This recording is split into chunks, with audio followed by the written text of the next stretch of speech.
अस्सलाम वालेकुम व्यूवर्स। मेरा नाम उस्मान अली है और मैं पिछले 8 साल से इस फील्ड में मुंसलिक हूँ, एचएससी फील्ड में। मैंने 2017 में ओशा, आयोश और निबोश आईजीसी कंप्लीट किया है। इसके बाद फिर मैंने निबोश आईडिप और एनवीक्यू आईडिप भी मेरा जो है वो कंप्लीट है और मैं अभी एक गवर्नमेंट जॉब पर हूँ एज ए एचएससी, जो कि नाम वगैरह सिक्योरिटी की वजह से मैं आपको, कंपनी की पॉलिसी की वजह से मैं आपको नहीं बता सकता। अब आज हम स्टार्ट करने वाले हैं निबोश IG2 बुक। चूँकि पूरी यूट्यूब पर ये चीज़ जो है वो अवेलेबल नहीं है, तो असल में निबोश IG1 और निबोश IG2 दोनों जो बुक्स है उसमें 11 चैप्टर है। जो पहले 4 एलिमेंट है यानी जो चैप्टर है वो IG1 बुक में है, और फिर 5 से लेकर 11 तक जो बाकी 7 एलिमेंट है ये निबोश IG2 पर है। तो हम एक एक लेक्चर जितने भी चैप्टर्स है उसमें जितने भी लेक्चर्स है एक एक पढ़कर हम आपको एवरी संडे जो है आपके लिए एक क्लास रिकॉर्ड करवाएंगे। नीचे मेरा व्हाट्सअप का नंबर भी है, अगर आपका कोई क्वेश्चन हो, कोई कंसर्न हो तो आप इसके थ्रू भी मेरे साथ रब्ता कर सकते हैं। अच्छा जी, स्टार्ट करेंगे चैप्टर नंबर फर्स्ट, जो कि हमारे पास है एलिमेंट नंबर 5 में, और चैप्टर का नाम है physical and psychological health. Element number 5 हम स्टार्ट करेंगे, सही है। जिसमें हम कवर करवाएंगे फिजिकल एंड साइकोलॉजिकल हेल्थ में। सबसे पहले हमारे पास है फिजिकल हेल्थ, सही है। तो इसमें हमारे पास है यूज़ ऑफ पीपी के बारे में हम फोकस करेंगे आज। प्रिवेंटिव इंजरी एक्सीडेंट के रिलेटेड हम बात करेंगे फिजिकल हेजर्ड में। इस चैप्टर में अर्गोनॉमिक के रिलेटेड और मेंटेनेंस फिटनेस के रिलेटेड हम बात करेंगे। फिर हमारे पास साइकोलॉजिकल है, तो साइकोलॉजिकल में हम मैनेजिंग स्ट्रेस के रिलेटेड, एंजाइटी के रिलेटेड, वर्क लोड जो प्रेशर होती है उसके रिलेटेड आज हम बात करेंगे। प्रिवेंटिंग हम करेंगे बर्नआउट और फटीग, थकावट जो होती है। Promoting a positive and supportive work environment हमने किस तरह बनाना है, तो ये चीज़ों के रिलेटेड हम इस टॉपिक जो चैप्टर है हम इसमें पढ़ेंगे। लेकिन इस चैप्टर में जो पहला 5.1 हमारे पास है वो है हमारे पास नॉइज़। चूँकि चैप्टर तो बहुत बड़ा है, इसमें इंशाल्लाह बहुत सारे टॉपिक होंगे, लेकिन पहला जो टॉपिक हमारे पास है वो है नॉइज़। अब नॉइज़ के रिलेटेड हम आज बात करेंगे, सही है, कि नॉइज़ हमारे पास है क्या। चूँकि नॉइज़ का टॉपिक है तो आज हम पढ़ेंगे the effect of noise to exposure to the noise. अब नॉइज़ जब एक्सपोज होता है तो कौन कौन लोग इससे इफ़ेक्ट होते हैं, आज इसके रिलेटेड हम बात करेंगे। दूसरा हमारे पास है नॉइज़ एक्सपोजर स्टैंडर्ड। अब जब नॉइज़ एक्सपोज होगा तो इसका स्टैंडर्ड क्या होता है साइड पे, सही है, इसके रिलेटेड हम बात करेंगे। तड़ आती है इसकी टर्मिनोलॉजी। टर्मिनोलॉजी कहते हैं टेक्निक को। इस चीज़ को हम मालूम किस तरह करेंगे, ख़त्म किस तरह करेंगे, कौन कौन से स्केल से, कौन कौन से टेक्निक से इस चीज़ को हम साइड से जो है वो ख़त्म करेंगे, तो टर्मिनोलॉजी भी इंशाल्लाह आज हम पढ़ेंगे। बेसिक नॉइज़ कंट्रोल मेजर्स, सही है, ये भी पढ़ेंगे कि नॉइज़ के जो बेसिक कंट्रोल होते हैं हर एक वर्क प्लेस पर, जहाँ जहाँ पर भी नॉइज़ हमारे पास जो है वो एक्सपोज होता है तो इसके बेसिक कंट्रोल क्या होने चाहिए, सही है। फिर इसके लिए चूंकि हमारा फील्ड ही एचएससी है, सही है, तो इसके लिए फिर हमने असेसमेंट किस तरह करवाना है साइट पर, इसके रिलेटेड हम पढ़ेंगे। और लास्ट वन है the role of health surveillance. तो ये 6 चीज़ें हम आज के नॉइज़ के टॉपिक में जो है कंप्लीट करेंगे।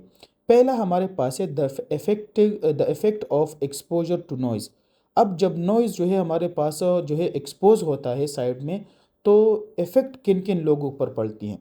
There are many occupations where there is a risk of exposure to excess a noise. Example include हो। पहला हमारे पास है कंस्ट्रक्शन वर्कर्स। मसलन एक कंस्ट्रक्शन कंपनी है, वहाँ पर कोई बिल्डिंग हम बना रहे, जो भी काम कंस्ट्रक्ट कर रहे, तो आपको पता है कि वहाँ पर प्लांट्स होते हैं, वहाँ पर मशीनरीज होती है, मुख्तलिफ़ किस्म के मशीनरीज वहाँ पर काम करते हैं। तो जो सबसे ज़्यादा नॉइज़ जो एक्सपोज होता है वो कंस्ट्रक्शन साइट पर जो है वो हमारे पास होते हैं। दूसरा हमारे पास है यूनिफॉर्म सर्विस लाइक आर्मी। हर एक मुल्क का जो है अपना एक मिलिट्री सिस्टम होता है। वो लोग जो है उनके साथ जो है जो जंग के जेट्स होते हैं, टैंक्स होते हैं, इसके अलावा जो है पिस्टल होते हैं, तो उनकी टेस्टिंग वो लोग करते हैं, या जो मशीनरी है वो बनाती है। तो यूनिफॉर्म सर्विस मसलन वहाँ पर भी सबसे ज़्यादा नॉइज़ जो है वह एक्सपोज होता है। तीसरा हमारे पास है एंटरटेनमेंट सेक्टर। मसलन सिनेमा हो गया, नाइट क्लब हो गए, लेजर सेंटर हो गए, सही है। तो वहाँ पर भी आपको पता है कि बड़े बड़े स्क्रीन, बड़े बड़े लाउड स्पीकर लगे होते हैं, तो वहाँ के जो वर्कर काम करते हैं वो भी बहुत ज़्यादा जो है वो इफ़ेक्ट होते हैं नॉइज़ से। चौथा हमारे पास है मैन्युफैक्चरिंग सेक्टर वर्कर्स। लाइक कोई इंडस्ट्री है, पेंट की इंडस्ट्री है, ऑयल रिफाइनरी इंडस्ट्री हमारे पास है, या कोई कोल्ड ड्रिंक बनाने वाली कंपनी है, तो आपको पता है कि इंडस्ट्री में मशीन बहुत बड़े बड़े होते हैं और उससे भी जो है वो हमारे वर्कर जो है वो इफ़ेक्ट होते हैं।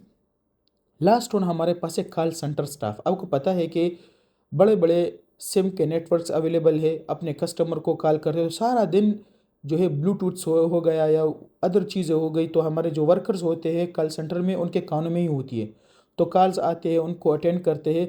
तो ये 5 बड़ी जगह है जहाँ पर नॉइज़ बहुत ज़्यादा एक्सपोज होता है और इससे हमारे ये लोग जो है वो इफ़ेक्ट होते हैं। अब आते हैं सबसे पहले पीछे जो हमने 5 चीज़ें पढ़ी, सही है। लाइक जिस तरह हमने पढ़ा कि जो कंस्ट्रक्शन साइड हमने कहा कि जी फिज़िकल इफ़ेक्ट्स हमारे पास है। तो अब फिज़िकल इफ़ेक्ट में कौन कौन से जो है वो चीज़ें आती है, तो सबसे पहले temporary reduction in hearing sensitivity. ये हमारे पास फिज़िकल इफ़ेक्ट है नॉइज़ एक्सपोज होने के बाद।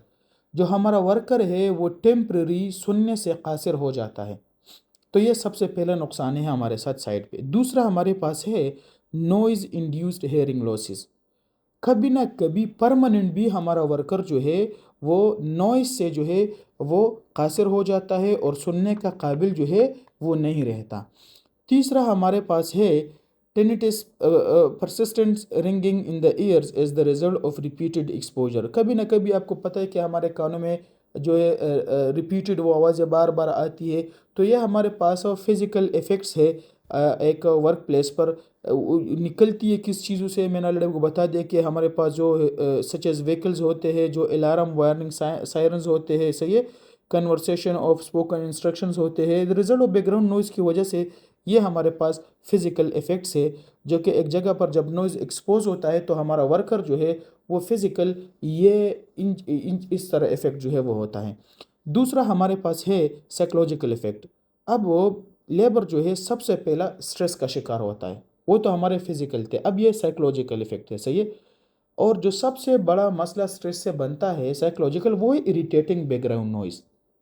जब नॉइज़ की वैल्यू जब ज़्यादा होती है, फ्रीक्वेंसी ज़्यादा होती है, तो हमारा लेबर इरिटेट होता है। अब ज़रा सुने, लेबर जब इरिटेट होगा तो सबसे पहला इसको गुस्सा आएगा। अब ये एचएससी टीम के साथ भी झगड़ा करेगा, मैनेजमेंट के साथ भी झगड़ा करेगा, फोरमैन के साथ भी झगड़ा करेगा, लेबर के साथ भी झगड़ा करेगा, क्योंकि बंदा इरिटेट हुआ है, स्ट्रेस में है, सही है। दूसरा जो बड़ा नुकसान है स्ट्रेस की वजह से, इरिटेटिंग की वजह से, अब लेबर ये कहेगा कि जितनी जल्दी हो सके मैं इस जगह से चला जाऊँ। अब वो काम जल्दी करेगा, तो रिजल्ट में वो हेल्थ एंड सेफ्टी को इग्नोर करेगा, और जब उसने हेल्थ एंड सेफ्टी को इग्नोर कर दे तो रिजल्ट में आपको एक्सीडेंट ही मिलेगा, सही है, जो कि हमारे पास एक अनप्लान अनवांटेड इवेंट होता है, सही है। तो साइकोलॉजिकल इफेक्ट इसके बहुत ज़्यादा खतरनाक होते हैं। दूसरा हमारे पास है difficulty concentrating and increase the error caused by background noise. Labour अपने काम पर फोकस नहीं कर सकता। एग्जाम्पल, नॉइज़ बहुत ज़्यादा होने की वजह से लेबर स्ट्रेस में होता है, इरिटेट होता है, और दूसरी जो बड़ी मुश्किल उनके सामने आती है वो हमारे पास है कि वो अपने काम पर कंसंट्रेट नहीं कर सकता, वो अपना काम वक्त पर कंप्लीट नहीं कर सकता, सही है। Perhaps the most serious effect noise induces hearing losses, already हमने फिजिकल इफेक्ट में भी पढ़ा और साइकोलॉजिकल में भी ये है। तो रिजल्ट में हमारा जो वर्कर है वो परमानेंट कभी ना कभी जो है वो सुनने से जो है वो कासिर हो जाता है। तो ये थे हमारे पास जो है साइकोलॉजिकल इफेक्ट थे। अच्छा, अब आते हैं टर्मिनोलॉजी की तरफ। टर्मिनोलॉजी क्या होता है? मसलन एक चीज़ को किस तरह हमने, किस टेक्निक के ज़रिए हमने मालूम करना है, उनकी फ्रीक्वेंसी, उनकी मेजरमेंट, उनकी स्केल्स, उनकी जो है एवरेज जो साउंड होती है वो हमने मालूम किस तरह करनी है, तो टर्मिनोलॉजी की तरफ आते हैं। The following basic terminology is used in the measurement and assessment noise exposure in the work place. Terminology हम इसलिए इस्तेमाल करते हैं ताकि हमें सबसे पहले तो पता चल जाए कि नॉइज़ हमारे पास इनकी जो फ्रीक्वेंसी है वो है कितनी, और दूसरा ये कि फिर हम साइड पर असेसमेंट कर देता कि हमारा वर्कर इससे इफेक्ट ना हो, सही है। तो सबसे पहला हमारे पास है साउंड प्रेशर। साउंड प्रेशर क्या होता है? The air pressure of sound waves moving through the air. जो साउंड जो प्रेशर होता है, जो नॉइज़ निकलता है वो जो ईयर में आता है, this is called sound pressure. दूसरा हमारे पास है इंटेंसिटी। हमने इसकी measure of energy carried out करना है कि ये कितनी स्पीड के साथ आ रही है। डिसेबल, डिसेबल ये यूनिट है, जिस तरह हमारे पास टन है, केजी है, इस तरह पाउंड है, इस तरह डिसेबल एक यूनिट है जो कि हम इस्तेमाल करते हैं नॉइज़ के लिए, जो कि शॉर्ट अल्फाज में हम इसको डीबी कहते हैं। सही है। अच्छा, इसका अपना एक स्केल होता है, उसके ज़रिए हमें मालूम कर, जिस तरह हमारे पास अब विंड को मालूम करने के लिए एक स्केल है, जिस तरह हमें टेम्परेचर मालूम करने के लिए एक टूल हम इस्तेमाल करते हैं, इस तरह हम नॉइज़ को भी मालूम करने के लिए एक स्केल इस्तेमाल करते हैं, जिसको हम डिसेबल स्केल इनको कहते हैं। सही है। अच्छा, फिर हमने फ्रीक्वेंसी देखना है कि एवरेज फ्रीक्वेंसी क्या होनी चाहिए, हाई फ्रीक्वेंसी क्या होनी चाहिए। सही है। नेक्स्ट हमारे पास है ए वेटिंग हमने देखना। अब ए वेटिंग क्या है, चूंकि ए इसके साथ लिखा हुआ है, तो ए का मतलब एवरेज हेयरिंग इफेक्ट। मसलन साइट पर एवरेज नॉइज़ क्या होना चाहिए एक वर्क प्लेस पर, हम ये देखते हैं। एंड सी वेटिंग भी हम देखते हैं। अब ये सी हमारे पास क्या है, तो सी हम इस्तेमाल करते हैं क्रिश या पीक लाउड साउंड का लफ्ज़ भी हम इसके इस्तेमाल करते हैं। इन चीज़ को, इन टर्म्स को हम मिलाकर मिलाकर हम इनको टर्मिनोलॉजी करते हैं, और इसके बिना पर हम अपनी नॉइस को जो है वो मेजर करते हैं, और फिर हम इसके लिए आगे असेसमेंट करते हैं। अब आते हैं असेसमेंट ऑफ नॉइज एक्सपोजर की तरफ। तो इसके ऊपर एक पूरा आईलो का एक रेगुलेशन अवेलेबल है। अब आईलो क्या है, इंटरनेशनल लेबर ऑर्गेनाइजेशन। ये एक इस तरह ऑर्गेनाइजेशन है कि लेबर के हुकूक के लिए काम करती है। सही है। तो इसके ऊपर एक पूरा रेगुलेशन 2005 में अवेलेबल है। State that noise assessment are required where there is a likely. फिर हमारे पास क्या है, बाय अ सिग्निफिकेंट एक्सपोजर, कह रहे कि जब हमारे पास नॉइज़ ज़्यादा होगा, तो ऑलरेडी 2005 में इसके लिए कानून, इंटरनेशनल कानून हमने बनाया है। चाहे वो एंटरटेनमेंट सेक्टर हो, चाहे वो यूनिफॉर्म सेक्टर हो, चाहे वो हमारे पास कंस्ट्रक्शन साइट हो, चाहे वो हमारे पास इंडस्ट्रियल साइड हो, तो अगर वहाँ पर नॉइज़ है तो इसके लिए असेसमेंट करना ज़रूरी है, चूँकि एक कानून बनाया हुआ है। अच्छा, नॉइज़ एक्सपोजर स्टैंडर्ड जो है उसमें हमारे पास सबसे the lower exposure action value. अब हमारे पास साइट पर नॉइज़ कितना होना चाहिए, तो डेली और वीकली, डेली के हिसाब से या वीकली के हिसाब से हमारे पास जो नॉइज़ है वो 80 डीबी होना चाहिए। अब 80 तो ऑलरेडी आपको पता है फ्रीक्वेंसी है, डीबी इनके स्केल के ज़रिए हम मालूम करते हैं। और ए का मतलब है एवरेज हेयरिंग इफेक्ट। मसलन एवरेज क्या होना चाहिए एक वर्क प्लेस पर, लोअर। सही है। और अगर आप इनको हाई रखना चाहते हैं, तो हाई हमारे पास है डेली और वीकली 85। 85 से आप इनको नहीं जो है बढ़ा सकते। अब अगर ये बढ़ गई तो ऑलरेडी इंशाल्लाह अब हम आगे असेसमेंट ही करने वाले हैं। सही है। तो हम इसके लिए जो है प्रॉपर अपने लेबर को ईयर मफ देंगे, ईयर प्लग देंगे। हम जो है अपनी जो सोर्स ऑफ नॉइज़ है, जिससे हमारे पास साइड में नॉइज़ बनता है, इसको हम क्या करेंगे, साइड से टर्मिनेट करेंगे। तो इंशाल्लाह आगे हम असेसमेंट कर रहे हैं। लेकिन याद रखना, इंटरव्यू में भी इसके रिलेटेड आपसे क्वेश्चन पूछा जा सकता है कि एक वर्क प्लेस में आपकी मशीनरी है, उसकी नॉइज़ जो होती है एवरेज वो कितने होने चाहिए, तो आप उनको बताइए कि सर 80 डीबी तक जो है ये हमारे पास होना चाहिए।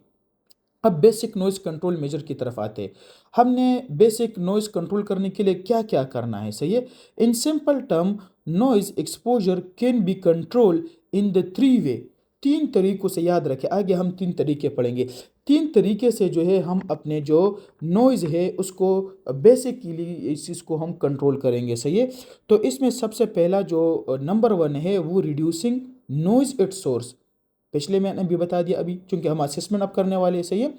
तो जो नॉइज़ जिस सोर्स से बनता है, सबसे पहले हमने उसको ख़त्म करना है। जिस तरह आप IG2 रिस्क असेसमेंट में हम पढ़ते हैं, सही है, कि जनरल हायरार्की ऑफ कंट्रोल जो फार्मूले, वही चीज़ है, एलिमिनेटिंग द सोर्सेज। एग्जांपल के तौर पर आपके कंपनी में एक बहुत बड़ा जनरेटर पड़ा हुआ है, जो कि 25,000 वाट की बिजली एग्जांपल आपको वो बना रही है, जिससे आप वेल्डिंग कर रहे हैं। बेसमेंट में आपने उससे लाइटिंग विजिबिलिटी ली है।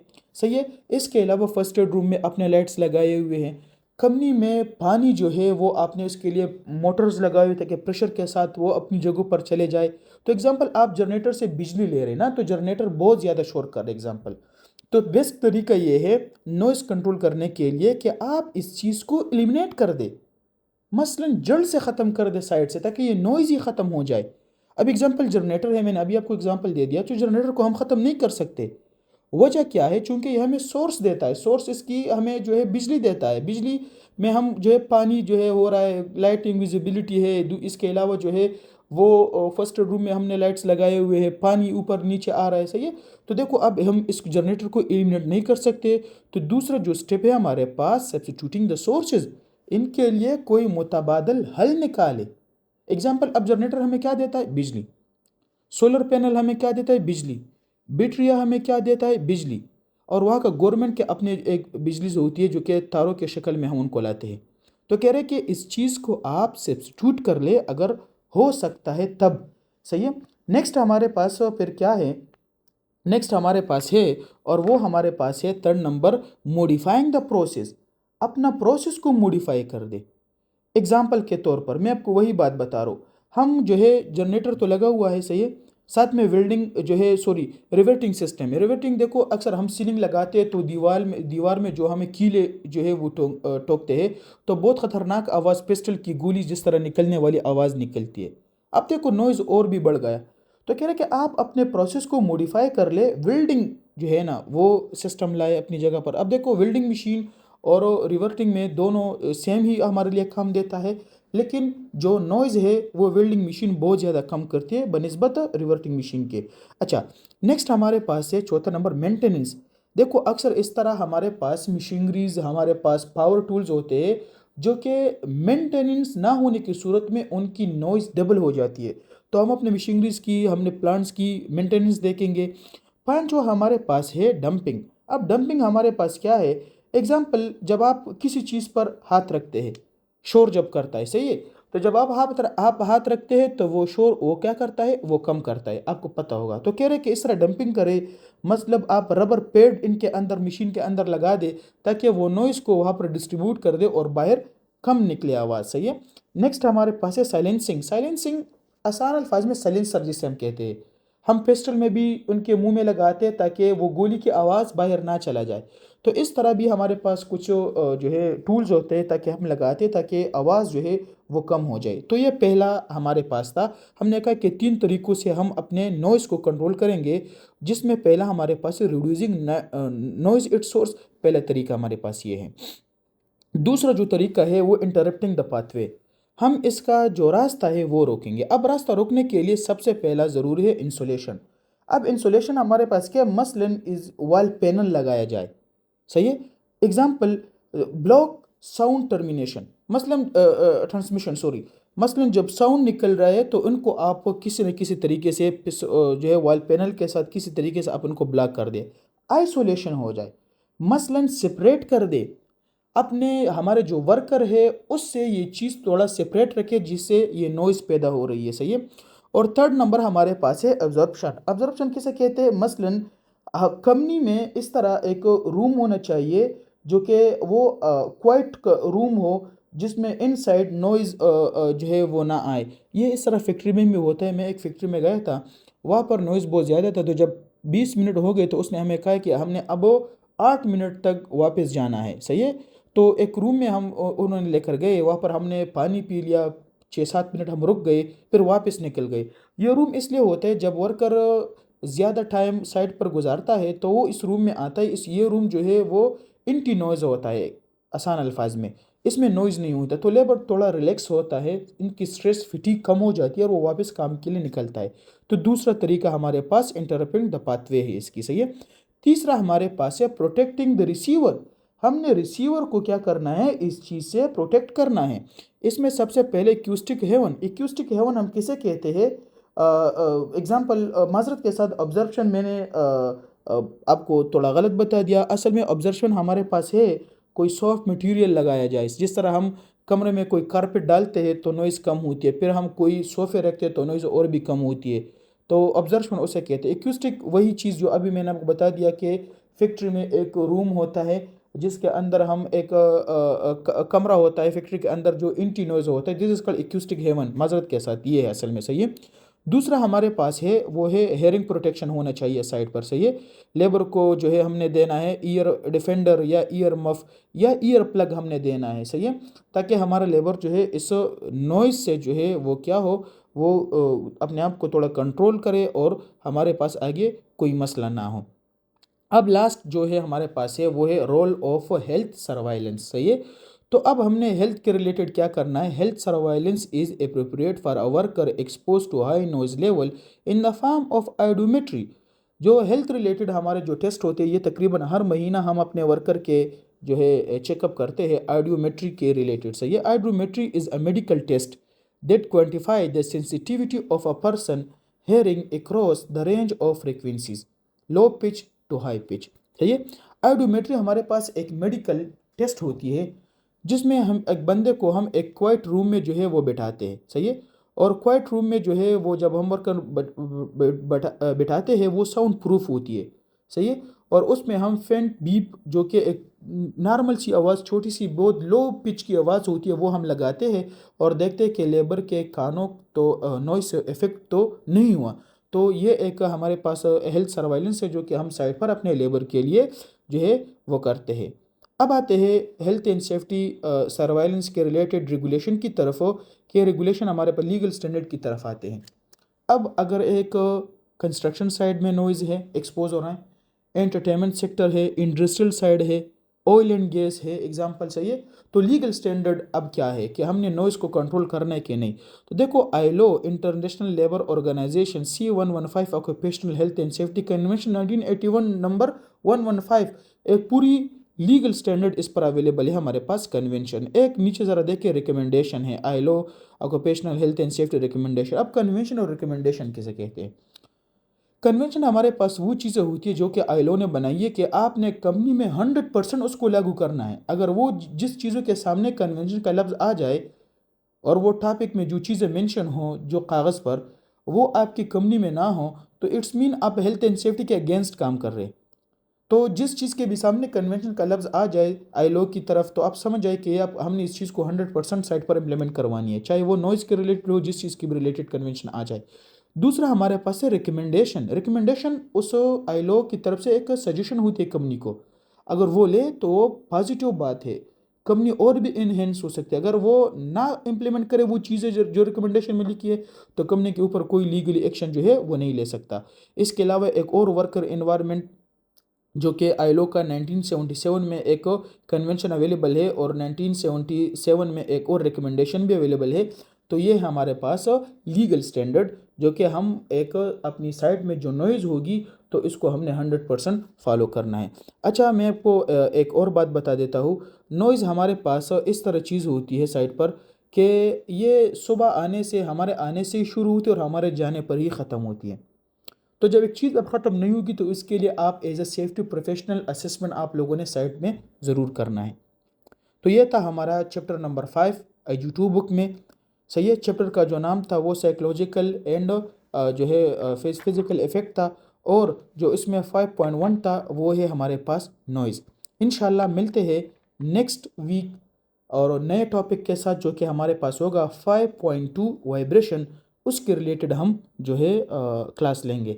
अगर आप लोगों का कोई क्वेश्चन हो, कोई मसला हो तो ऑलरेडी मैंने व्हाट्सअप नंबर भी लगाया हुआ है, आप उसके थ्रू भी हमसे रब्ता रख सकते हैं या नीचे कमेंट में आप अपने क्वेश्चन लिख सकते हैं। नेक्स्ट टॉपिक को कंप्लीट करने से पहले हम इस पर जो है जो आप लोगों के क्वेश्चन है इंशाल्लाह वो पहले क्लियर करेंगे। अपना बहुत सारा ख्याल रखें। Thank you. अल्लाह हाफिज़।